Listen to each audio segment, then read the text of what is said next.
सोयरा हे काय कारभारी ही काय येण्याची वेळ झाली वय वाट बघून बघून फार थकले मी अगं काय करणार काम झाल्या बिगार कोण सोडायलाच तयार नाही झुंझुरकाचा बाहेर पडलाय सा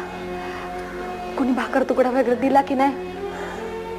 नाही पण आज लई भूक लागल्या का मी हातपाय धुवून देवा पुढे दिवा लावतो ए जरा ऊन भाकर कर की हा आलोच मी काय झालं ग अगाशी मान खाली घालून का बसली ए काय रडायला काय झालं तुला अगं माझी शपथ आहे तुला काय झालं सांग बघू रडायला काय बोलू तुम्हाला सांग पिठाचा कण नाही कुठून आणून तुम्हाला भाकरी हस की जरा अगं जरा हस अगं तुला हसमुख बघितली की माझी तहान भूक पार पळून जाईल